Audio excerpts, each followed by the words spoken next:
On behalf of the entire ICFJ team, I'd like to welcome you to this training session on safety for journalists in conflict zones.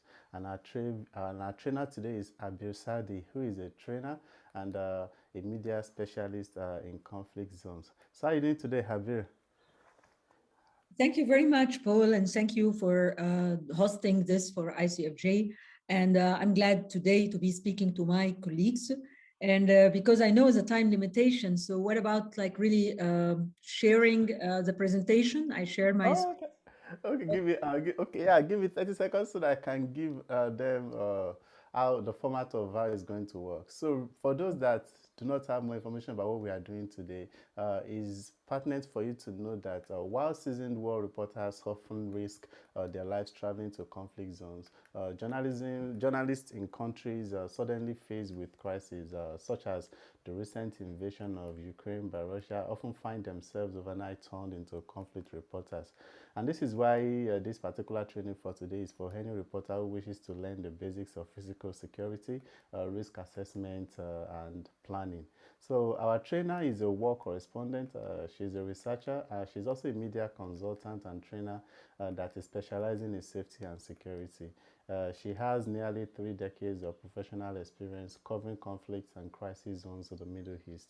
And so today she's joining the ICFJ Pamela Howard Forum on global crisis reporting to give a special two-part training on both safety and ethics when reporting in conflict zones. So, and we've been encouraging journalists and editors, especially those that are based in Ukraine or the surrounding region, as well as boarding foreign and war correspondents headed there and to other hostile environments to come and join us in expanding their knowledge base. So during our presentation, and if you have any question that you want to ask, I encourage you to use the Q&A option on the Zoom platform. And if you are joining us via the Facebook live stream and you have any question, do not wait until the end of our presentation to ask your questions.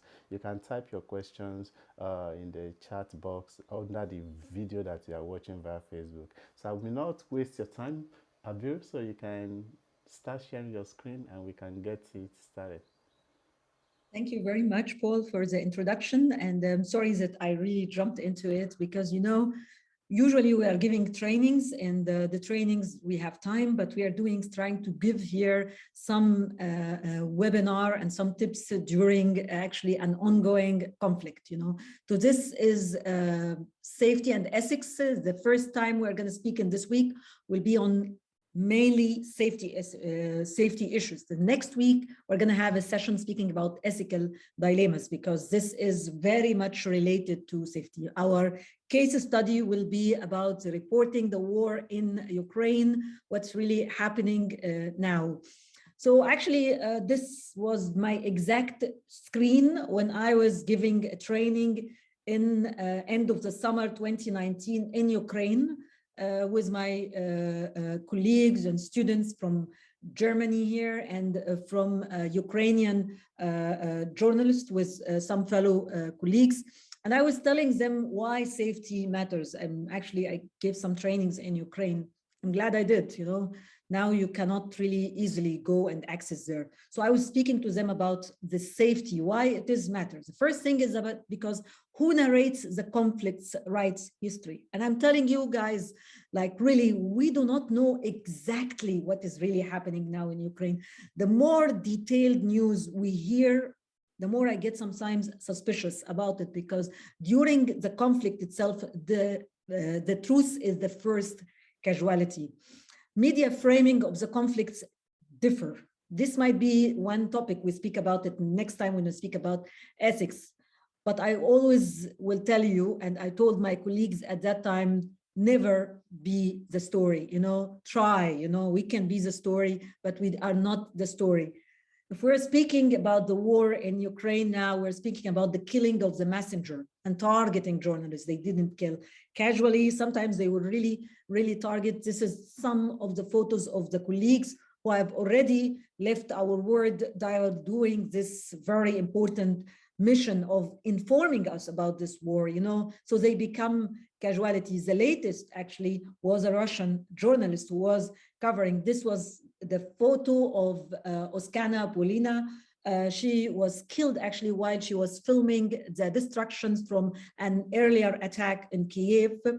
And this is her. She was taking, according to what's published in her Facebook page, a photo really supporting Ukraine. And this is important to mention, that not everybody is with the war, and to remind us as well not to think about really the nationalities as a representative of the journalists and their views. We are journalists. We're not speaking policy here. So we're speaking about the risks. So the first risk we spoke about when you are reporting a war is losing your life. You know, this is the thing. If you're not there, you're not reporting anymore because you're not alive anymore. The second thing, and one of the main things, is the missing, being missing, arrested, stopped, detained, and disappear, you know. So those are some of the examples of the Ukrainian journalist. The first one, he was missing in the 12th of March, and he was released after 8 days, you know. So perhaps one of your questions today, I think about how to avoid being arrested or kidnapped during war, and how to survive the detention. If this is your question, please add it to the question. That means that you want me to speak about that, because there is a lot of issues, and safety training is several days training. We're trying to just give some tips in this webinar. This is another journalist who is still missing. And yesterday, or the day before yesterday, Ukrainian journalist from local publication as well detained by Russian army in one of the cities that is seeing a lot of things. So if we speak about safety generally and speak about it, it is a triangle or a pyramid, you can consider it. And it's always, we are going to speak about the physical aspects of safety, because physical aspects of safety means your body, you know, you as a journalist, your body. This is the most important thing. However, it is not the only thing. So we have the digital safety of the journalist, and digital means the equipment that the journalists are carrying and whatever is published in their Facebook, in their social media in general. You know, this is very, very relevant. Later, I'm going to speak about why do we call the war in Ukraine a WhatsApp war, and why this is relevant. Digital safety is related for your digital information and your digital image. However, one of the most important part when you are reporting an ongoing conflict, or in general in a hostile environment, which is something that is a bigger umbrella, is the psychological safety, you know. And this is happening not only for the journalists who are in the battlefield or who are inside Ukraine, but it is happening for journalists in neighboring countries in Ukraine. I spoke to journalists in some of the countries like Poland, and it's really, really stressful. And it is happening for the Ukrainian journalists who are in diaspora or in exile. You know, we can speak about that. So this psychological impact and psychological challenge is one of the things that really works. And now when we give those safety trainings, we give what we call here, this pyramid called holistic approach of safety. So when we speak about it, we care about mentioning those things. So if we spoke about war in Ukraine, the first casualty is always the truth.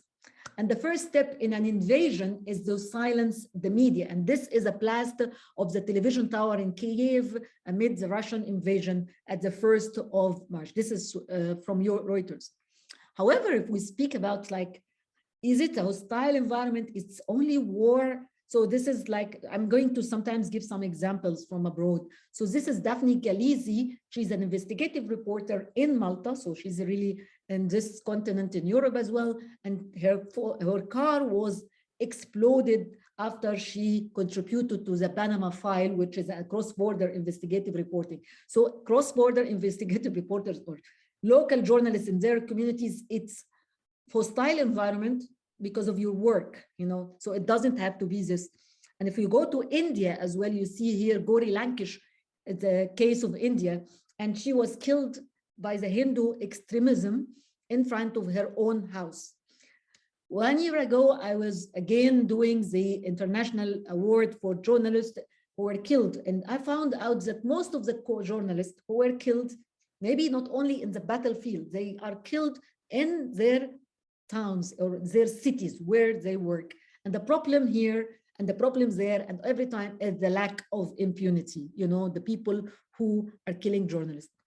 Returning on conflict, actually, even experienced journalists can become casualty of war. And this is, of course, Marie Colvin, who was attempting to escape a shelling attack that happened during the war in Syria, which is still ongoing war, because now you have a conflict and you forget other conflict. No, the conflicts are all over and it is really still happening. So Marie Colvin was a colleague from France called Remy Eshlik. They paid the big price of losing their life. Some people say her own newspaper at this time that during the shelling, she was trying to escape, but she just wanted to come back and to pick up her shoes.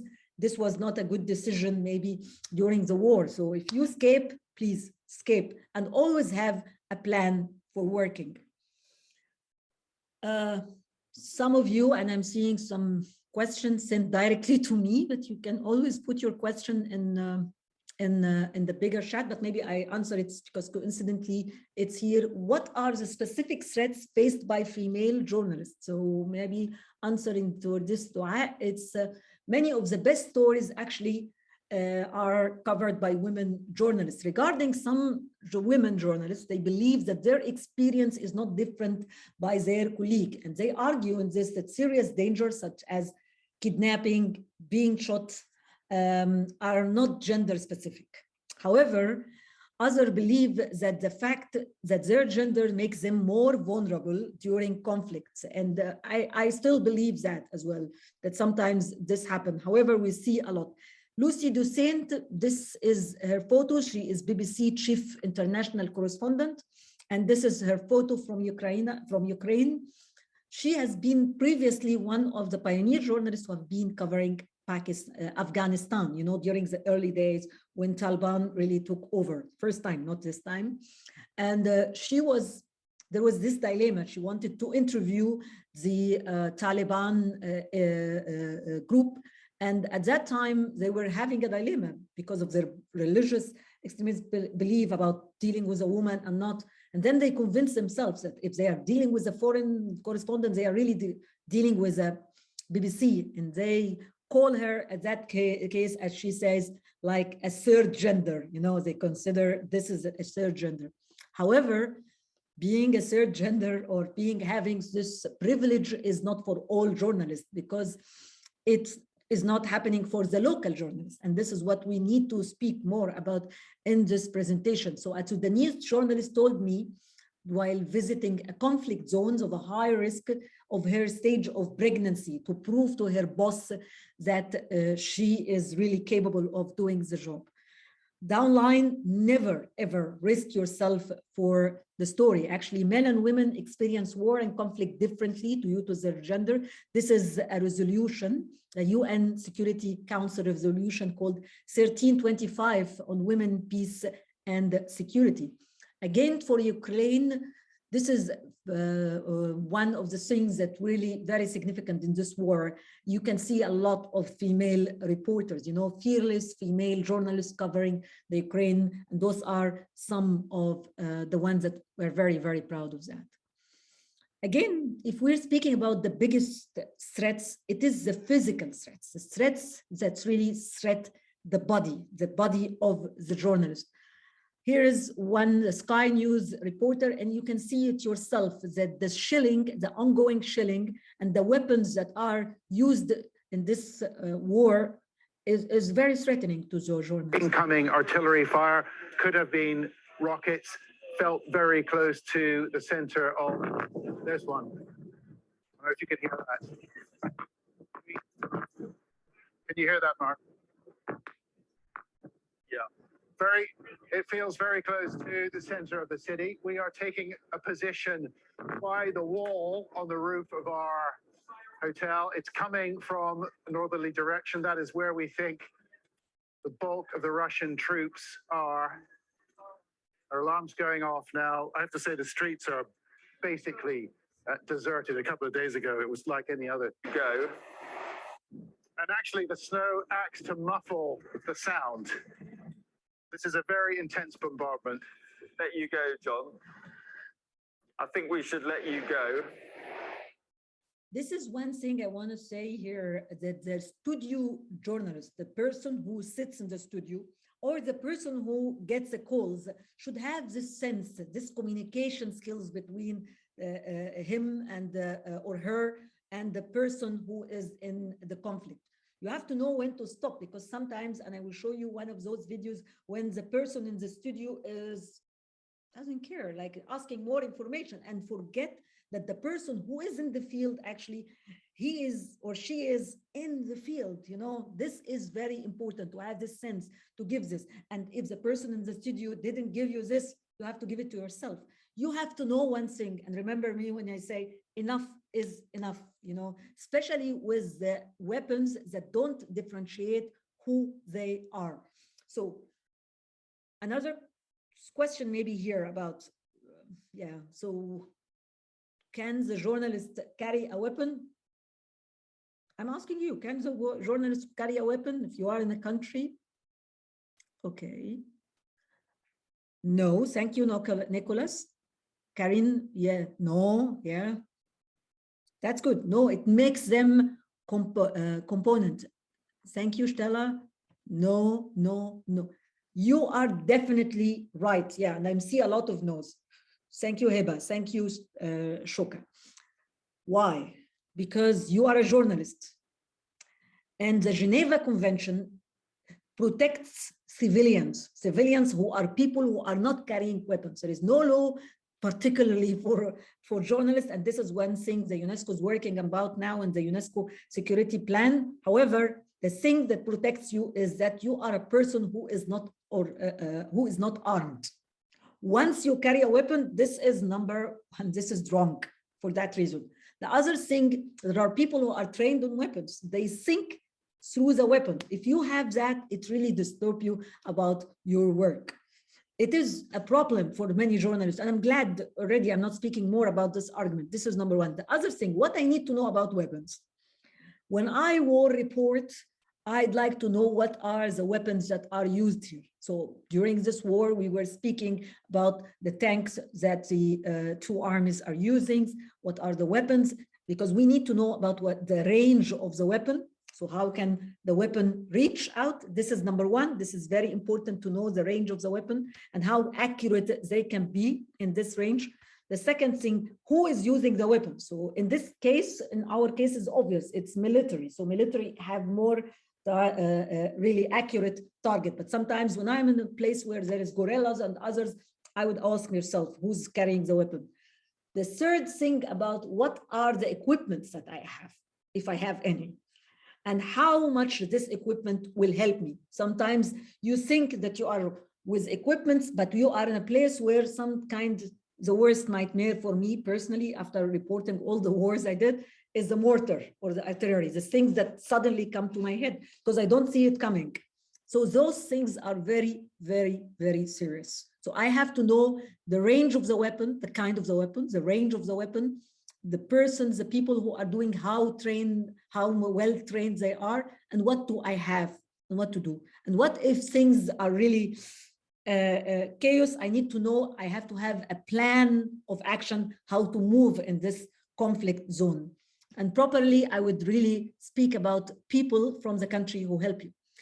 I want you to know, and I'm sorry to say it, but journalists are targeted. So they are not even killed casually, as some would say, but sometimes they target places where journalists. One of the common mistakes that journalists do is that they announce and they say exactly where they are, and they stick together in one place. This is a big mistake. And I said before that one target of the invasion is to silence voices. In 8th of April 2003, during the invasion of Iraq, that is an important day. The invasion finished at the 9th. So that day, the Palestine hotel, where most of the journalists were staying in Baghdad, it was shot. Al Jazeera was shot, Al Arabiya was shot, and a journalist called Tariq Ayoub was killed at that day. So we know that there is always, it's not new. Any journalists are targeted because when there is violence, no one wants violence to appear, Even the most supportive side you want, they don't want this violence to be in the room. Here, Ramsey saying this is a Sky News journalist flees with her colleagues from a bullet in Kiev a few days ago, and she says it's a professional ambush. Ramsey says in narrating over the video, the bullets just don't miss. So this is one thing that tell you this is the camera persons with the crew, and yeah, you can find the video on the internet. I'm not going to show it. If we speak, Paul, and I'm going to stop next slide here. If we speak about safety, and again, I'm reminding you of the physical, the digital, the psychosocial, we speak about the psychological safety. And the psychological safety is not only the journalists who are in the battle, but it is the journalists who are outside, because you still have relatives, family there. So this is the BBC Ukrainian journalist viewed pictures of her family home, which was destroyed overnight in Kiev. Let's see. So it would seem that the fighting now is very, very close to the center of Kiev. It looks like that. I mean, from the pictures I'm getting, but basically what I see, I just got a message from my mom. Finally, I couldn't reach her. She is in Kiev itself. Yeah, she's been taking shelter with your family. She's been taking shelter. She's hiding in the basement, and luckily she was not in our building, which was bombed at night. Because she was literally the building that we've been talking about that has been destroyed by what happened. Yes, you know, when we agreed yesterday about coming to a studio in the morning, I could not imagine that actually at 3 a.m. London time, I would find out that actually my home is bombed. And yeah, and those pictures, that footage that everybody saw, it's literally my home, and people were evacuated into the school where I was studying. And well, yes, but thanks God, my family is safe, and thanks God there were no victims. Just the pictures that we're seeing, Olga, just tell us what we're seeing here. So we're seeing the fire brigade coming to help. We're seeing the streets of Kiev. And you're talking about that actual building? Yeah, and this actual building is my home. Olga, I don't want you to be forced to talk about something that is obviously so sudden and traumatic. This is unimaginable for all of us. I can't see because I was living on the 6th floor, and so basically there is 10-story building and there is a 16-story building linked to that. So 7A is the 16-story and 10 Koshitz 7th Street is 10-story building. Olga, we really appreciate what it must be like for you to talk about this. So I just can't link in my head, you know, that what I'm seeing is actually somewhere where I used to live. So here I want to say 2 remarks. First, the journalist herself is subjected to this. This is a very big stress. Don't underestimate it. Sometimes I prefer to be in the action rather than this, because when you are in the action, you are in some, we call later, a survivor mood. You know, you want to survive. So you are in the action and you don't really think in details about the types of threats that you are going or the people around you. But sometimes when you are out of it and the people, your loved ones are inside, this is a big, big pressure, because you feel guilty as well, that you have those kind of feelings that you're feeling guilty, you're feeling worried, you want to reach out, you're very tensioned. That's an issue with Olga, the person, our colleagues from Ukraine, and God bless her family. And on the other side, I want you to see here, and next session, next week, we're going to speak about interviewing survivors and families of victims and families of survivors in this case.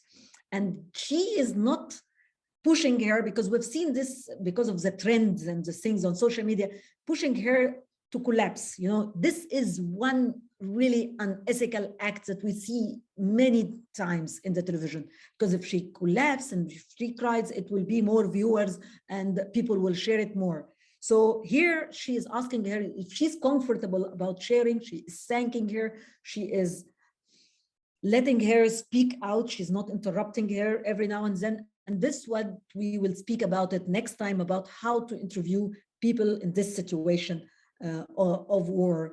I think, Paul, if there is a question here, I can stop for a while and then continue afterwards. I think by you've been directly engaging the audience, so I think you should continue. I think you've addressed the messages that I've seen here, so please do continue. Thank you very much, and I encourage everyone to really thank you, Paul. I just want to say one thing that Noel said. That was your question. Yeah, I think you're about to take Noel's comment. But go ahead. But if you want to address it, Noel is asking, what tips or platforms can you offer on sending information images with end-to-end encryption? Yeah, that's a very important question. But you can still... Very important questions, because you have to encrypt the data, you know, that's an important issue. Personally, there is some platforms that I stopped using. I only use it if it's the only platform some of my people want to use, some of the participants of my trainings or others want to use. So I would really highly recommend the ones that are encrypted from sender until the end, and not the ones that even the platform itself can see it. So personally, I use, for example, Signal. So this is one platform I would use. And of course, I would encrypt my emails and whatever I am sending.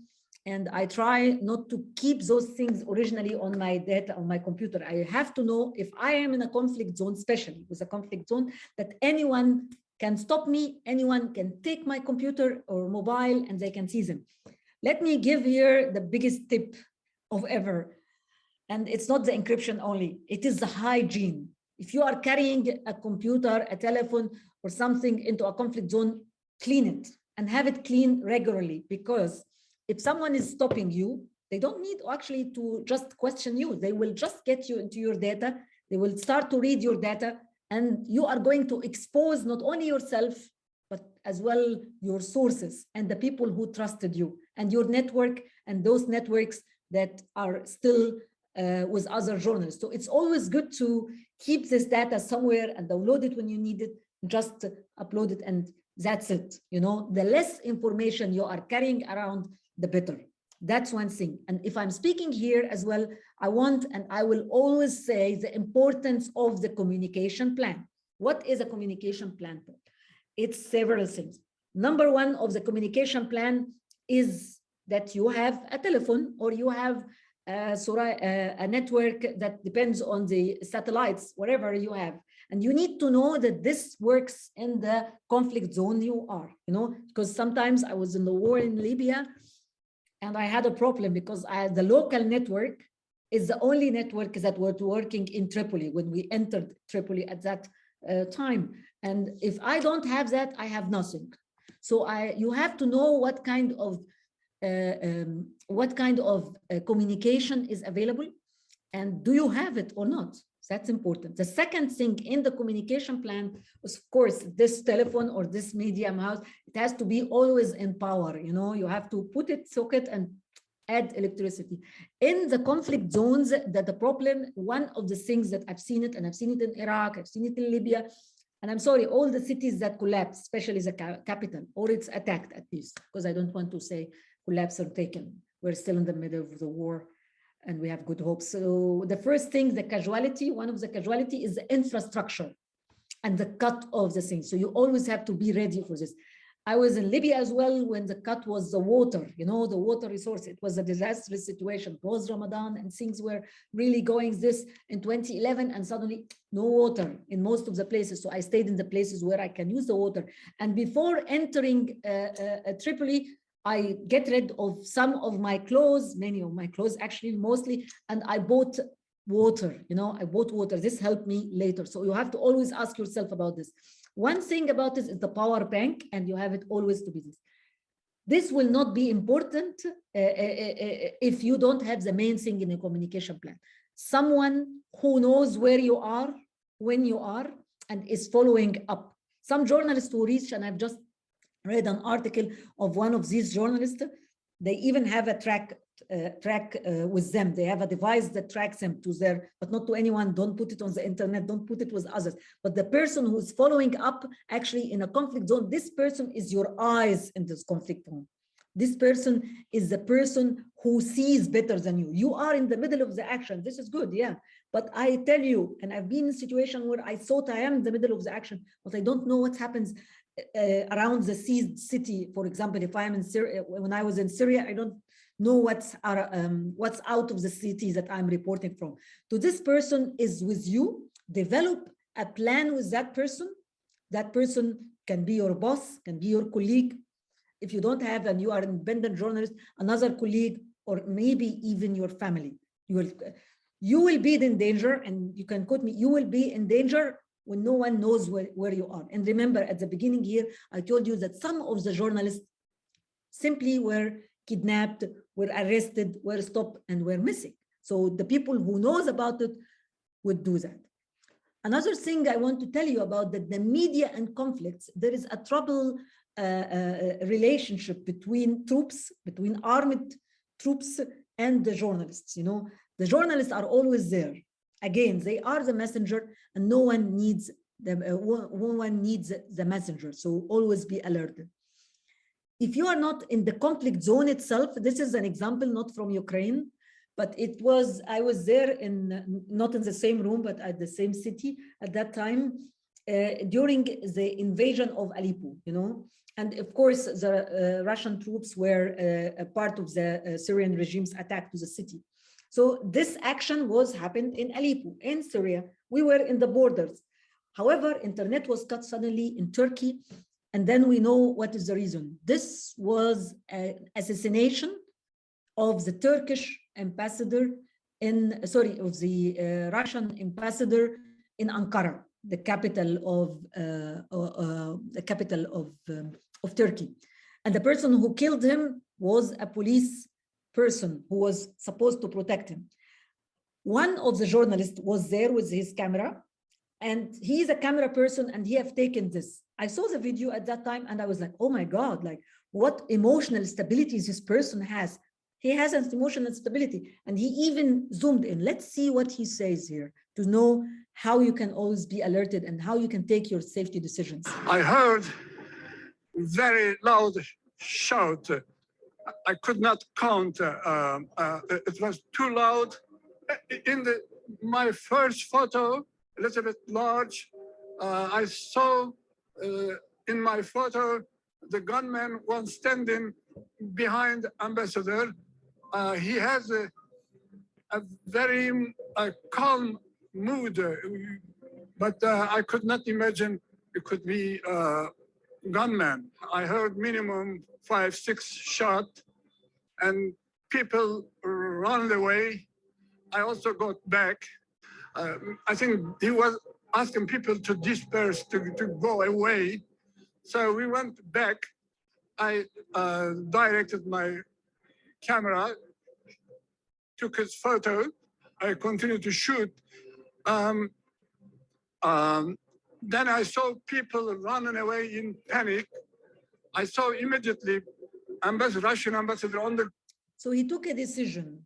You know, this will be one of the things we say. He took a decision to stay, because always during those kind of estimation, you have to see what is the risk, and you have to analyze this risk. You have to identify the risk, and then you have to take a decision. The decision is to first to accept the risk, and he accepted the risk because the percentage of danger was specific in this stage.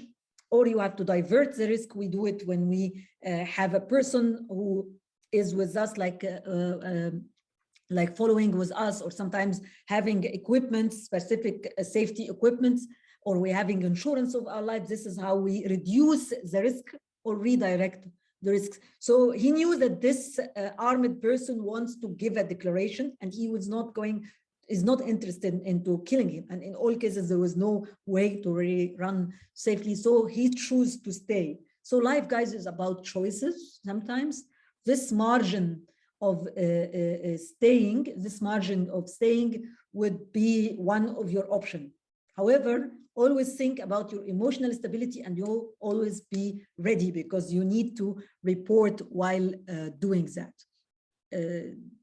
I have. This was the same with Fatma Rahimov of Iran. She was reporting a military parade. It was really festivalian at this time, but suddenly there was an attack, and she stayed at the, I chose the photo because she stayed actually on the ground. When she stays on the ground, what she do is to protect your head and to be completely on the ground. When the weapons that are used are really shooting, the best place to be is down. You know, if there is something that will protect you, you have to know that this something that really protect you according to the weapon. Again, what is the weapon used? What is the range of this weapon? And the people who are trained, who are using it, and your distance and your equipment. But in general, one of the main tips we can give is to be completely on the ground. She here, from this position, she chose to continue taking photos. This is another choice if you do it or not. But the most important thing, your life is not like your life is more worth than any photo or anything you can do. Paul, do you want to ask me a question or? Okay, and so there has been this conversation in the chat box regarding how freelancers can also be taking some of these safety measures, designating somebody to who will be aware of where they are going to. And I think this has also been extensively addressed. We are having really good discussion in the chat box. So what I really think you can also add is this: in situations where how do these recommendations apply to freelancers that only work on their own? They don't work with the media team, nobody to report to or to actually know where they are. So is there any way they can also maximize these safety tips and be protected? Thank you very much, Paul, and thank you all for the questions. Actually, I jumped a little in the presentation because here I have some emergency assistant places for journalists on general. I'm not going to read them, but it's better that I share them with the ICFJ so I can reach out for them. This is, for example, RORIPAC, European Endorsement for Democracy, just like one gives advice and others like can give even funds for the journalist, Media Development Foundation, and of course, above all, like really UNESCO is doing a very big issue with Reporters Without Borders and with the IFJ and the Committee to Protect Journalists. Those are others here in Germany, for example, some media places that are giving this in addition to that. But these are especially the independent and media support and content delivery. So we're speaking not only about the independents, but journalists, but the people who produce content, you know, filmmakers who want to make materials that they can use it to do that. All of those now, those are lists of reliable journalists, fact checkers, and more. This is available. This is especially compiled by ICFJ Senior Program Director Christina Tardeguela. She's putting this, and I'm going to provide the list of women journalists covering this work. This is complied by the Center for Women in War. List of journalists in Ukraine. This is from the CNN reporter Daniel Dell. So you can find that. One of the things that all of you, not only independent journalists, don't report and just go solo to the war, because I've seen it happening in Iraq when I covered the wars in Afghanistan. This really breaks my heart because the journalists go there and they try to work, and suddenly no one is really protecting them because the media house tells them, even if they are international, local, oh yeah, when you have a story, come to me. So they don't have any ethical responsibility to protect the journalists. This is, Paul, this is really something that we have to, as journalists, to condemn. You know, if you are a media house and you need this story, you have to really hold accountability for that and really protect the journalist if he's or she is really attacked or detained or something like this. And this is why the importance of media assistant organization that works within this, and of course the role of the United Nations. The journalists who are reporting now in Ukraine, they are really trying to stay calm And any question about the independent journalists, I'm going to as well to follow up in some other aspects. So maybe return to the journalists in Ukraine. When journalists become chased, displaced, refugees, or family of victims, you know, this is Rodenko. She's a journalist. She's trying to work from a metro station, which was being used as a bomb shelter for Ukrainians. So this is how the Ukrainian journalists try to function, even though during this very destructive war. You know, I see the photos. Those are, for me, those are places that I've been. I'm emotional about it. So what about the people who are really actually their families live or lived in those places? Local and citizen journalists. The right to choose here equals the right to live when the conflict comes to knock your door. This is not a unique situation. It is a sad situation that it happens again. This is a Courage, this is a journalist, Noor Kelzi, who had the Courage Award from the IWMF a few years ago. She was a teacher, because now we're going to speak about some fixers that you can get from local journalists or helps them and how to protect them. She was teaching, and then she was teaching English, and then she was helping the journalists who, especially the photographers, who were taking photos from her country, her city of Aleppo.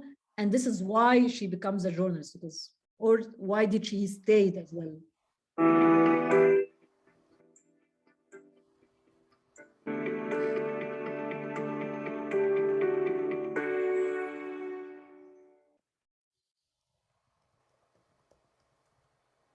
People spend years of their lives trying to build what they had now, and it's like rocks and dust. And somebody has to know that. Somebody has to know what this monster is doing to us and to his own people. And I'm making sure that somebody's gonna know. All the people in the world are going to see this. See us suffering. See the civilians suffering. Bashar, he didn't like press. He used to kill anybody that holds the camera. So it's pretty important to let the world see what's going on. We had with his father a lot of. So this is what happens there, and this is how the person become a journalist, or the person who's a local journalist really want to do with this. This is their mission, and this is a life mission for them, and they take it very seriously. However, there is no protection whatsoever during the conflict when you are in the conflict. This is why we want the journalists really to really consolidate with each other, and at the same time be aware of some tips of safety.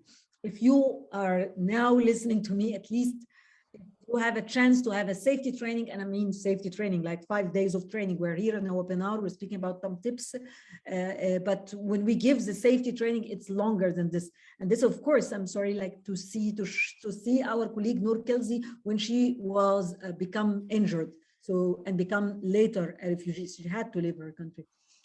We can hear the same from our colleague here, Natalie Gumenyuk from Ukraine. She is, how do you continue working while your country is being invaded? She is saying people are fleeing by the millions and airstrikes can rain from the sky at any time. She is based, now she's really covering from Kiev and is staying to tell the world what is happening. And she sees that the most vulnerable people are the poorest people and the people on the streets whose houses are destructive. And next session, we're going to speak about how to really report that. But I just want to tell you that this situation about local journalists who become now war correspondent, one aspect of it is that the psychological safety, you know, the psychosocial safety.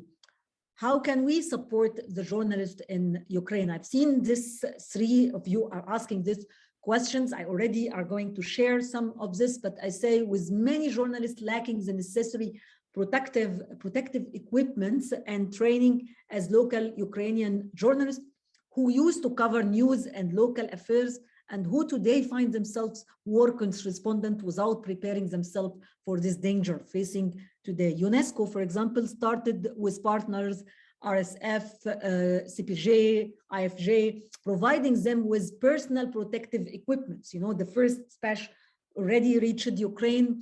such as bullet-proof press jackets and helmets. Those are very important. And to get it as an independent journalist or a journalist, a local journalist, this is very expensive. We're speaking here about a good, at least 900 euros for the vest, according to the prices, not lately even, this can be increasing now. And the helmet is about 350 euros. And this should be always provided, not only to the journalists who are really working with the big press, but it should be really given to everyone. And this is why UNESCO is providing as well funding for the National Union of Journalists of Ukraine that can set a hotline to which trained professionals around the clock are working. You know, this hotline, if you have a problem, you need to call this number and to get this. And now the union, by the way, is working in Poland. So I highly recommend, if you are going to cover Ukraine, and some of you have directly sent me, you're covering from there. Hi, and good luck with that. And you can always connect to this. I'm not going to repeat this, but maybe I stop for a while to listen to my colleague. Paul, do you want to say something? Okay. Now, okay, we have some additional comments. I'm trying to scroll. Okay, so let's take this one. Would you by chance be able to share some practical tips or rendering first aid? Should a colleague or a person individually be injured in any way with any type of weapons or objects?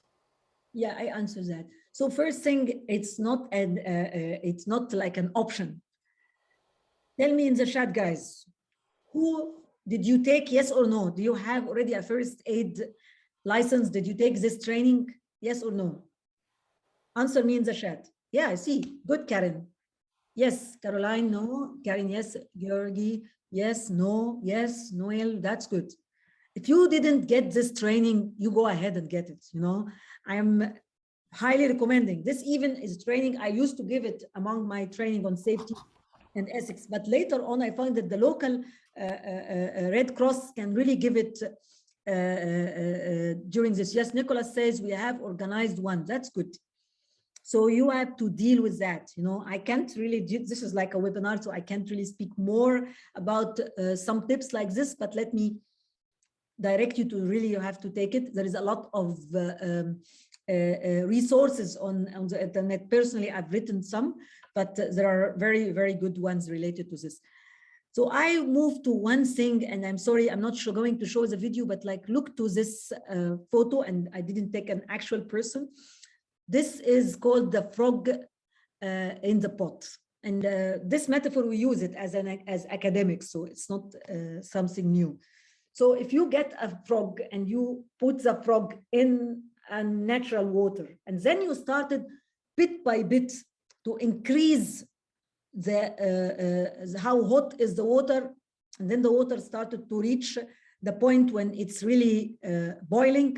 At that point, before getting this, the frog is going to try to escape, to jump out of the pot.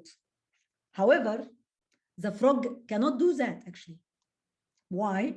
Because the frog have consumed all of its power to really accommodate herself or himself in the water, and they have no power.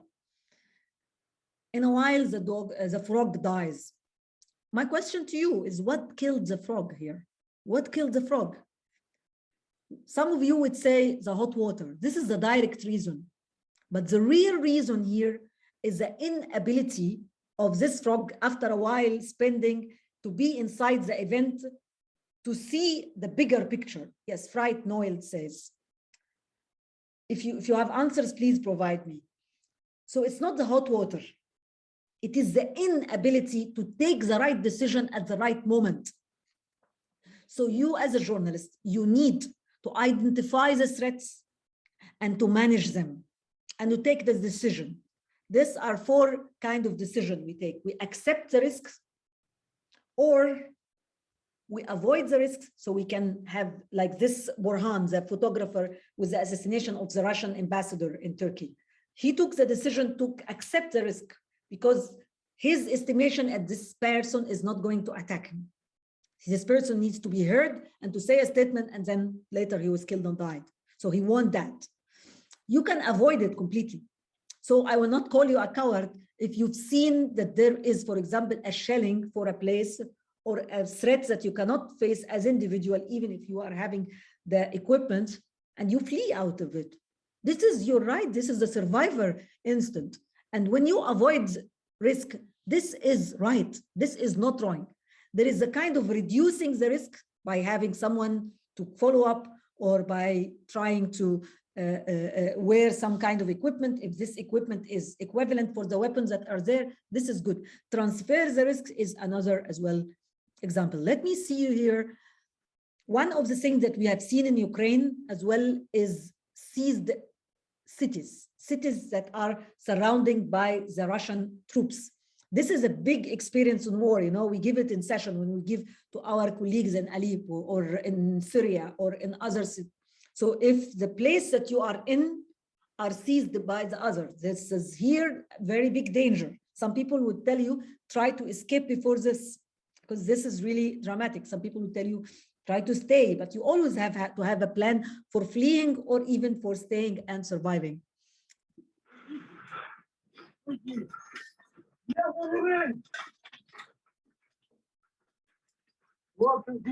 Is anyone coming?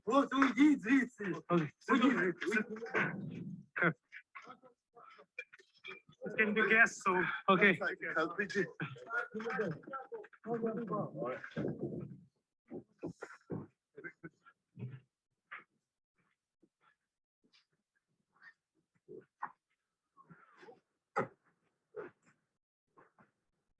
Go, go, move. Check.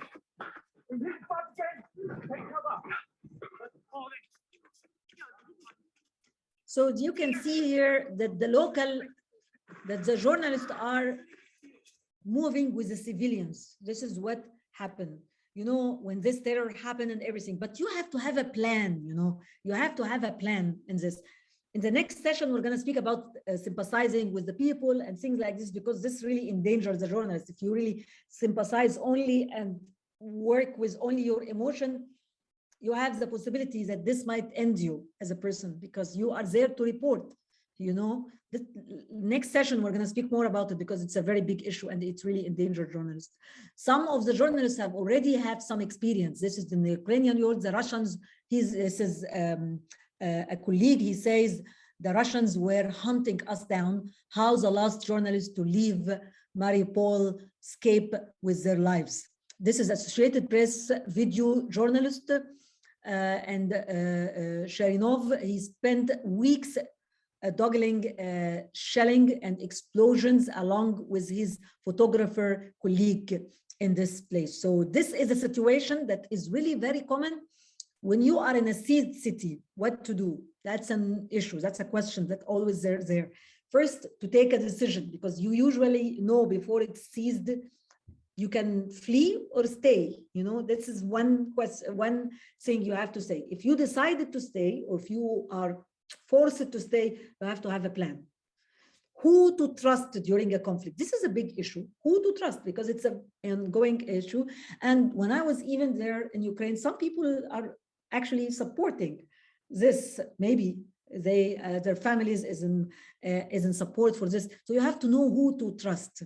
You have to have circles of trust within the city. If you don't know someone, at least try to reach out for Ukrainian colleagues who will get you to circles of trust. And this is why I spoke about the union of the journalists who now works in Poland, and they have this hotline. So at least try to do this. You have to know the maps very well. If you are a journalist and you don't know maps, this is a catastrophic situation. You have to know maps and you have to follow the situation in every possible aspect to know who is controlling where, because this is really a matter of life or death for a person.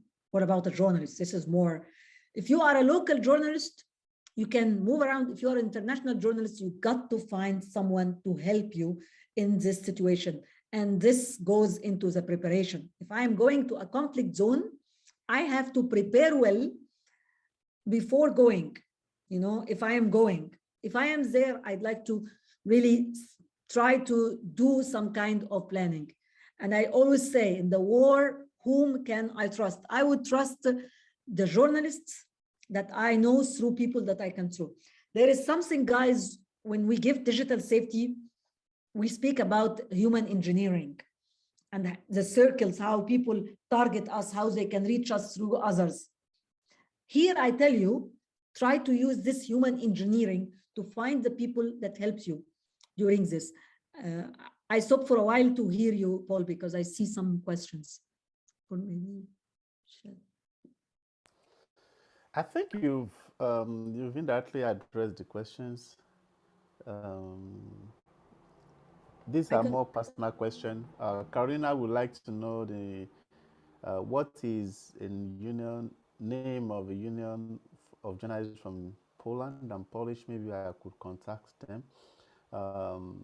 Is there any particular organization that provides resources for journalists with resources such as internationally recognized press credentials, insurance, pensions? And what do you mean by transfer of risks? So yeah, I think we can take this set of questions so that we can answer wrap it in things up for today. Yeah. Slides. So that's likely. Thank you very much, Paul. Next week I speak more about the fake news, and how to really verify news and work on this, and the challenge of being embedded. This is one very big challenge, because in wars like this, if you are embedded, this is really a compromise for your safety. This photo, this video is not, it's from Syria, but this, when you are getting more emotionally involved in your in the coverage. And this is what I tell you, try not to. This journalist worked for Al Jazeera, and he was there for longer time as a coverage. And the media house told him to come back, but he stayed because he was really supporting the cause. But when he stayed there, he forget when he was embedded with the troops that he is a civilian, and he's a journalist. So he moves here without the right equipments, and he takes the same risk that the armed people have.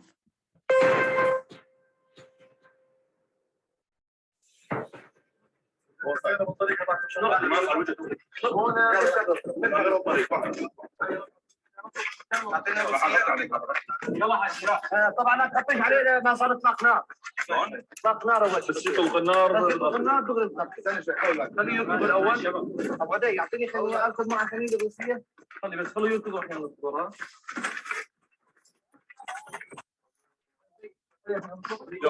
الحمد لله ما في الثانيه.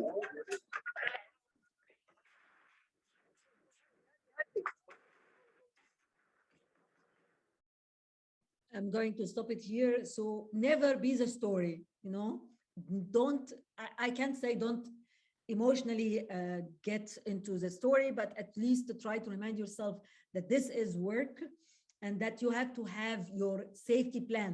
Don't depend on the safety plan of the troops, whatever troops we are, organized or not organized troops or armies you are in, because one option of the soldiers or the militias or whatever is to die for the cause. This shouldn't be one of your options. You are a journalist, and I'm speaking to my colleagues. You are a very big investment. In order for you to be there, this is very important for the truth and for everything. But when we spare the life of one journalist, this takes one voice, very important voice of the journalist, and it really threatens the other journalist, So really be aware, especially when you are embedded. Sometimes,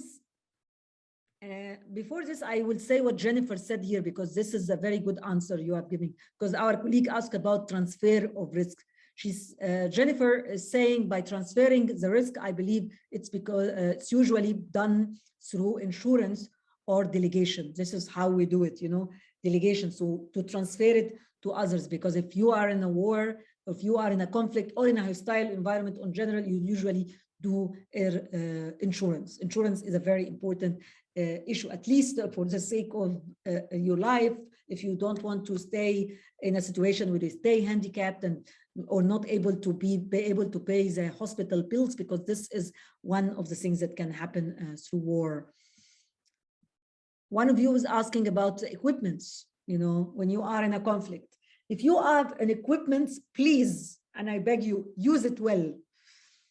And if you have an equipment, the equipment doesn't make you invisible for danger, you know, and use it well. So we see this correspondent doing. It's right, sorry.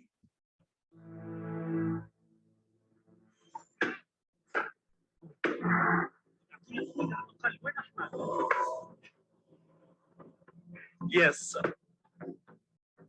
Just behind me in the background, more and more tear gases are being shot. Was shot from it. The protest started peacefully. Just to pick up on something you said, the shoes, no mention of those last week.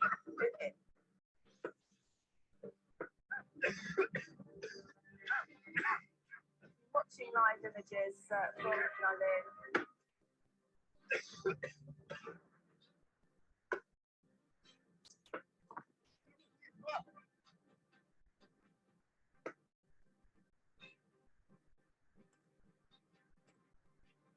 So this is paying the price for being eyes in the field. Actually, it is wrong, you know, it's here, and I see some of your answers here.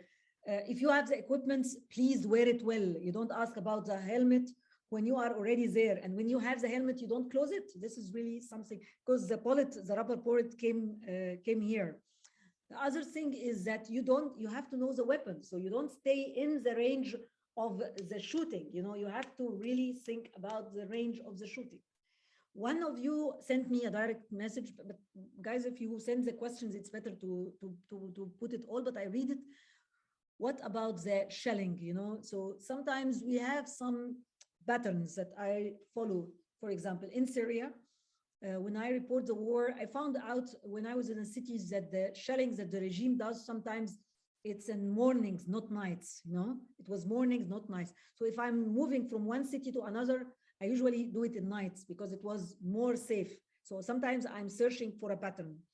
Another thing for the shelling, of course, I try with all costs to try to avoid it. If I'm in a place, I don't want to give this particular information because it's sometimes it's valid. Sometimes I stay in a place that is protected, like the bathroom. So this might help, you know, it might help. I don't want to be quoted in this. There are two things that I don't want to be quoted. This is one of them. The other thing about the shelling, of course, if I don't have the right equipment and if things are not completely necessary, I try to avoid the place. I go later and do some other stories. So please don't really sacrifice themselves, and try to remember the story of Remy Eshlik and Marie Colvin, because they were really a casualty of a very big shelling. And yes, if you run, don't return, because if they really return to get some shoes or something, this is the wrong, you know. When you take an evacuation plan, yes, that's an important thing, to have an evacuation plan. And always have a situational awareness.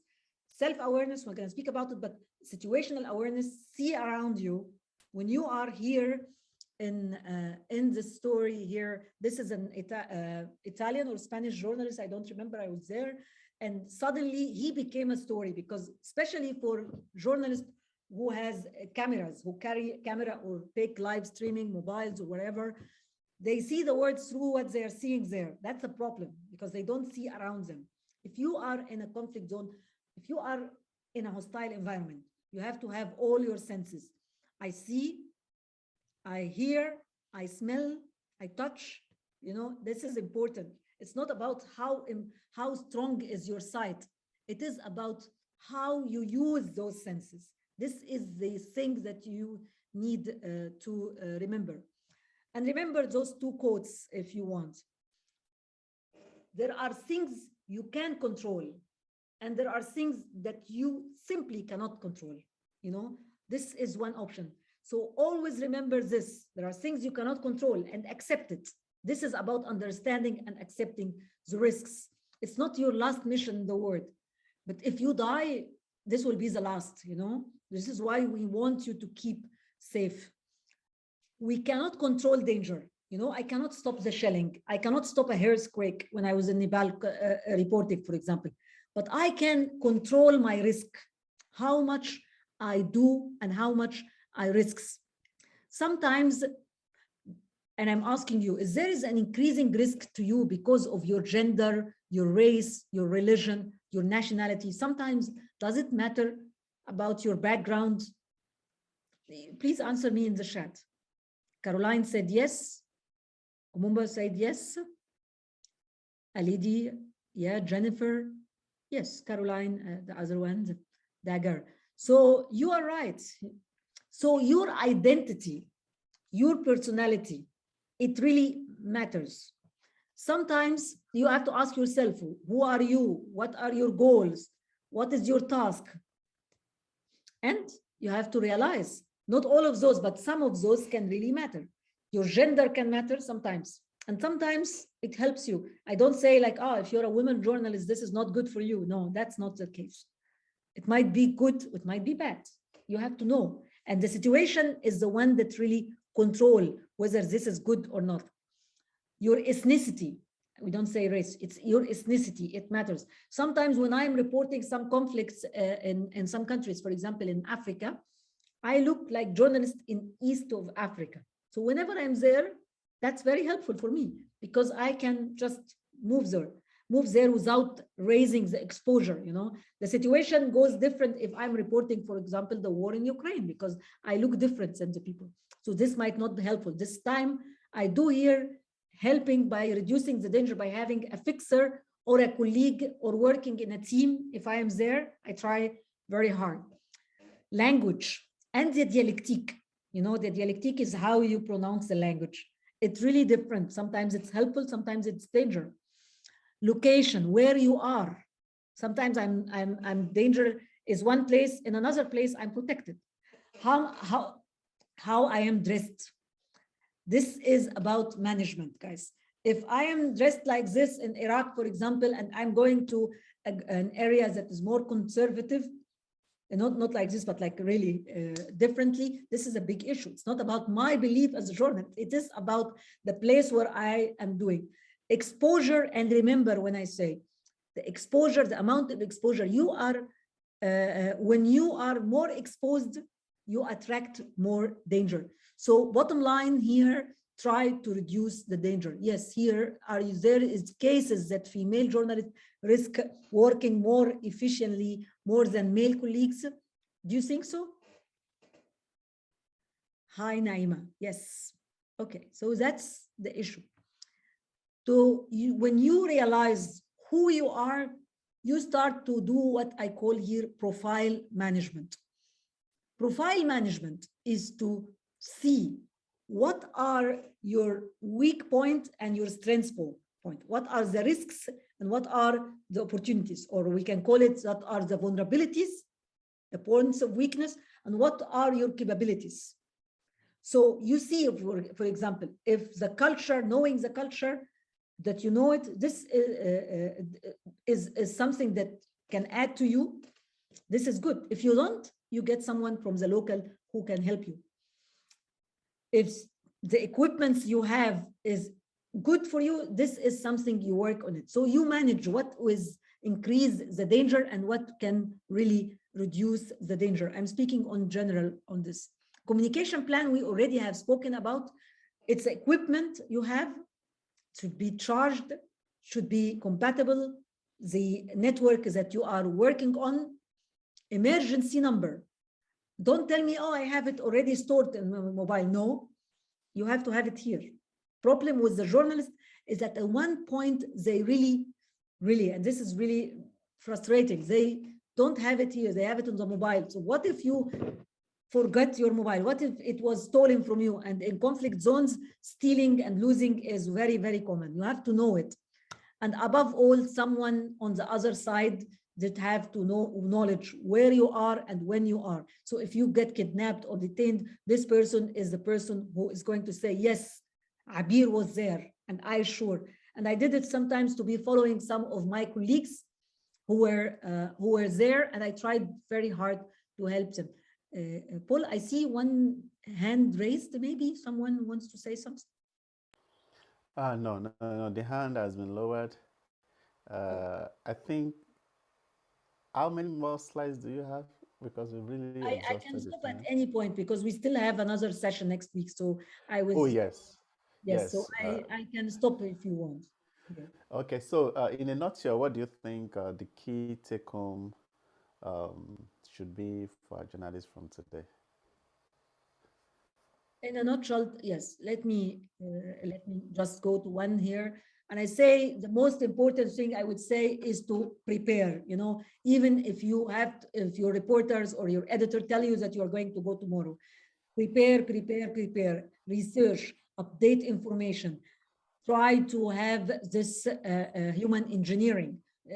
Reach out for people who are working on the ground. Verify information because there is a lot of rumors there. This is one important thing you have to do. So prepare before going. What to take, what not to take. What are the papers that you might need? What are the equipments that you might need? This is something you have to prepare. One of the things that I prepare always is my grab bag. The grab bag is a bag that is always have to be on my body or one arm away from my body, because sometimes you have to really run. In this grab bag, you keep the most important thing that you cannot lose. Don't return back to try to get anything, because this really can spare the life of the people. The second thing, if I may say, is to travel safety, the mobility of the journalist in the conflict zones. It is important for you as a journalist and as anyone who works in this to know how to move from point one to point B. If you need to be embedded, you have to be very cautious. Next time we're speaking more about some issues related to be embedment, but at least you have to know this. What is the money that you can carry? What do you not to carry? And the tips on that. Third thing is to how to conduct your task in the most fast way. And this will not happen except if you have a plan. Always have a plan. And sometimes when you publish, don't publish things that really can endanger you. Or if you need to publish after you leave some place, you just do it. You know, Paul, there is a lot of points that we can work on. Maybe next time when we are speaking about ethics, because there is going to be really ethical dilemmas that you might have faced in hostile environment, we can merge this with it. But this is like the things that can come to my mind now. Yes, thank you very much. And I know we continue to have questions and comments from our participants. So it's something that we actually expect would happen, and it shows that our participants are highly engaging. And so any question that you may have, please endeavor to keep them for next week, or you can just send it to me if you are in our Facebook group. So I just want to thank Abeer for joining us today. And like we've said severally today, Abeer will be back next week for a session on conflict reporting, ethics for journalists.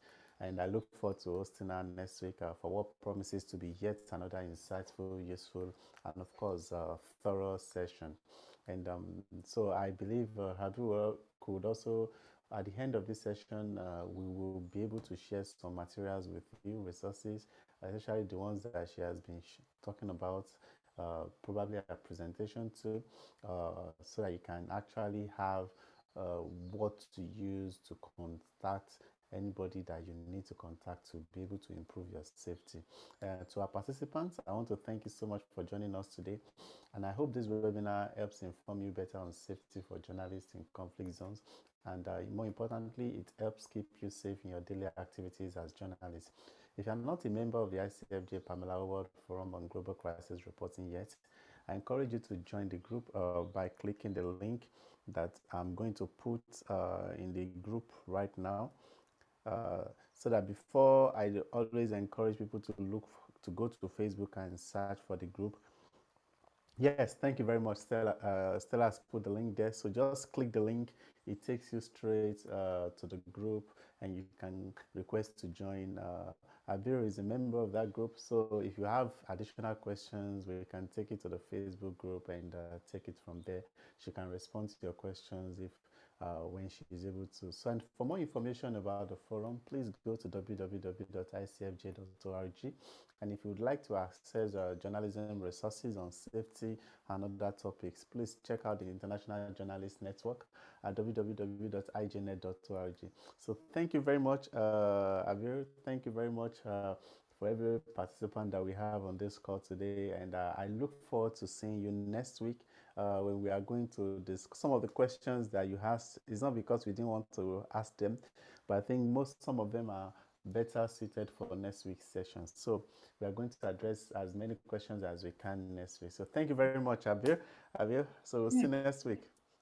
See you next week. Thank you.